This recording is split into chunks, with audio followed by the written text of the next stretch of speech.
I'm Daniel and I'm from Germany. I started in Cancun. Now we are in Zipolite, the Pacific coast. I'm going up the Rocky Mountains up to Banff, Canada with my bike. No motor, just my own strengths. Bonjour, moi c'est Maria. Je m'appelle Elliot. Et moi, c'est Nicolas. Et moi, c'est Jean-Vincent, puis on voyage à bord de Rita!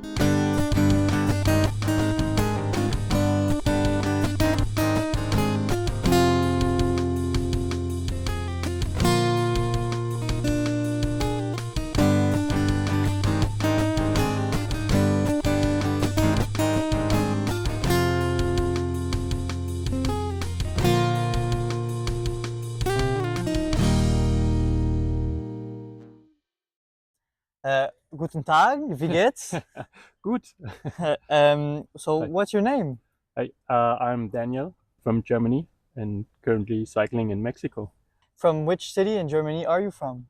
I'm from Leipzig, grew up there, and then I moved to Dresden, which is a little bit more east, and did my studies there. So what's your job in life? What do you do? So it's a bit difficult to explain because I studied electrical engineering, then I worked a couple of years as an engineer, and then last year I decided I want to do something else. So I started to work as a freelancer for in education mostly. So for, let's say, environmental education for children, and as well I worked as a climbing coach. So what are you doing here currently in Mexico?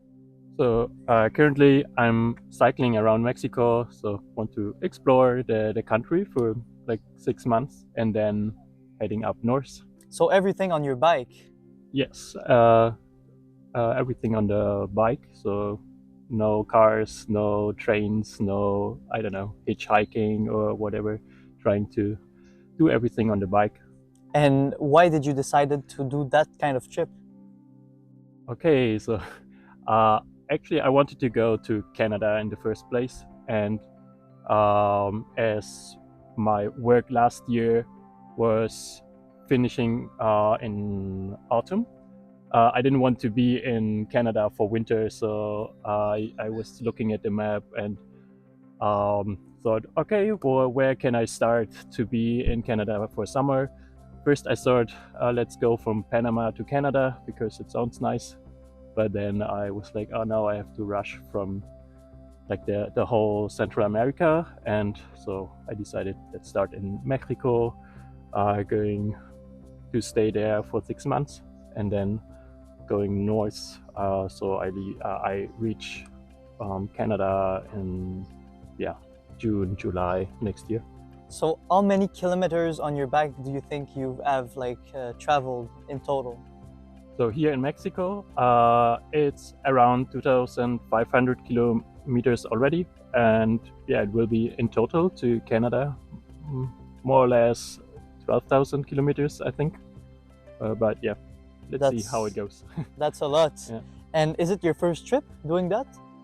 With the bicycle, no. I've been in Iceland last year with my girlfriend at this time. We cycled around Iceland for a month. And before that, I was in Australia and the West Coast and cycled there for mostly 3 months, a bit less.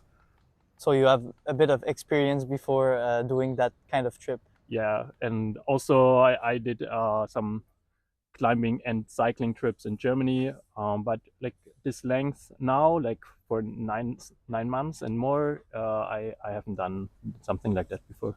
How do you travel with your bike? Did you bring it from Germany? How did that work? I got a flight from Berlin to Madrid, and then from Madrid to Cancun. And I packed it up in a big box and just as a, how do we call it, sport luggage. And worked pretty easy. So it's like normal luggage, just bigger. So it's basically a normal bike, right?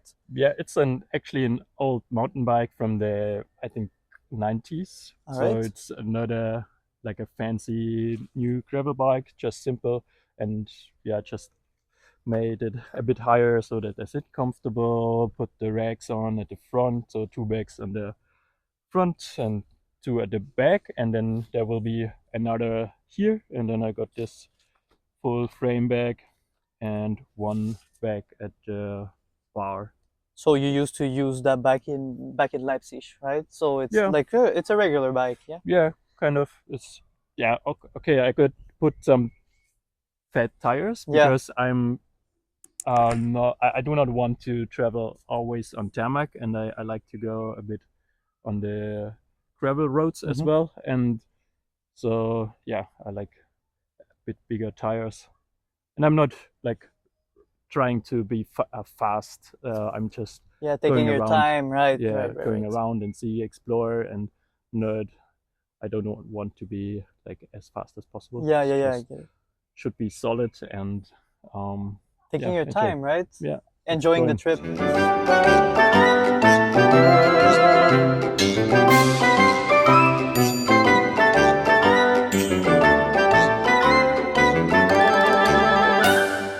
When you're not biking, what do you prefer to do? What are your hobbies? So like when we're here in like in Zipolite at the beach, I really like to go surfing. Why do you surf in the morning? Because it's much more clean. The wind comes from offshore, so makes the waves a little bit better.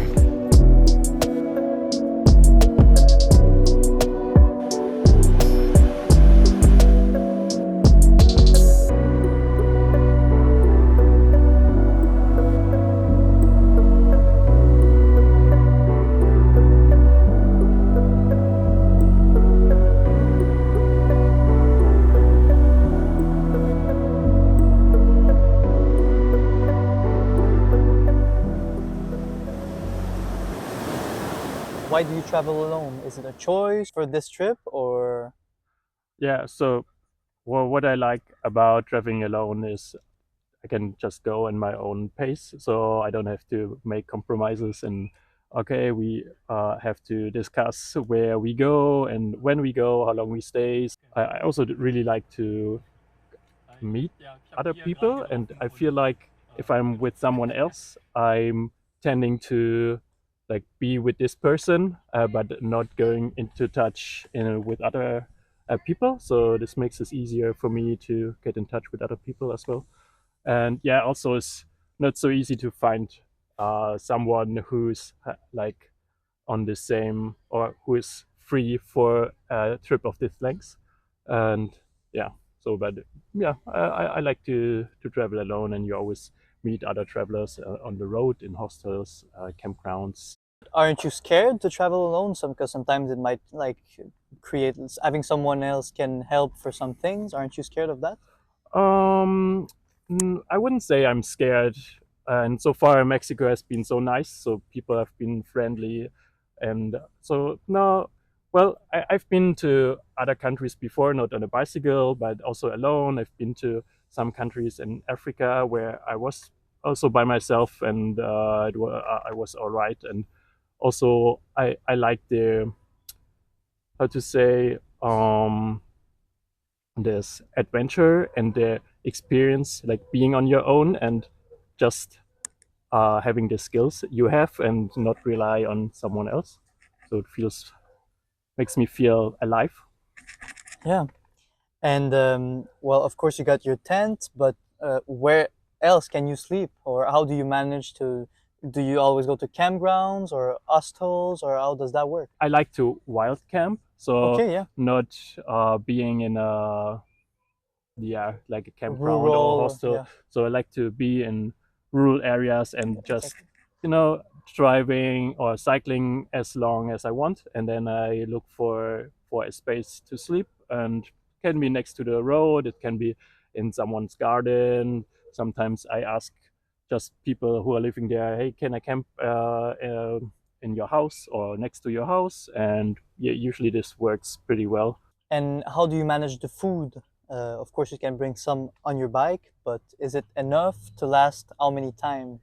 Alcohol stove for cooking, so a pot and plates.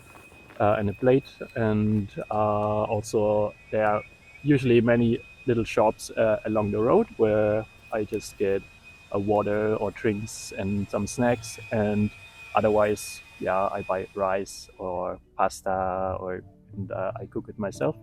And then I buy fruits and vegetables like on a daily basis, or if it's not available, I just don't get it. How long do you think it be until you reach the Rocky Mountains in Canada? How long does you think it's gonna be? So I hope I will be there like June, July, something like this. So I started in October, so in total, more or less 9 months. Okay, and when you're gonna reach the Rocky Mountains, are you gonna take a plane to go back to Leipzig? No, I got a working holiday visa for Canada, so I'm going to work there for, I don't know, a year.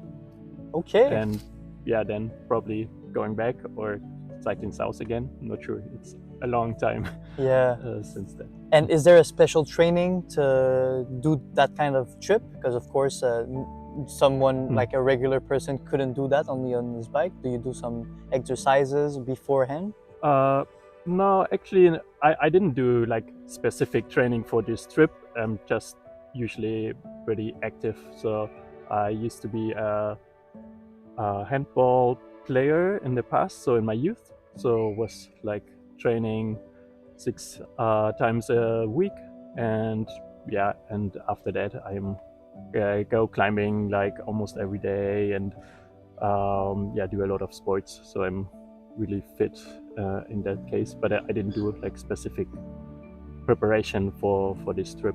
So after your visa is gonna end in Canada, do you plan on going back to Leipzig or doing another trip like this one somewhere else in the world?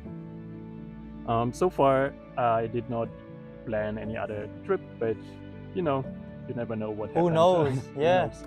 Yeah. And is there something you would want to say to people that could want to do a similar trip with like a backpack or hiking? Some things they really should know? Just do it, because everyone can do it. It's just a matter of like mindset and will to do it. And I think, yeah, everyone can do it if they want. Dankeschön. Bitte. Ready to go. So, Daniel, you're about to leave now. So, where are you heading now? I'm heading in the direction of Oaxaca City, which is like 2,000 meters above sea level. So we are now at sea level, and yeah, going to have a climb today of about 2,200 meters, trying to reach San Pedro el Alto.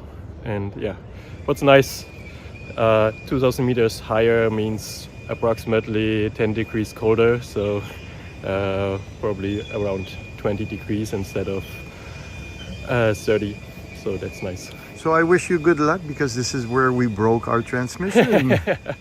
Okay, I hope I will not break something on my bike.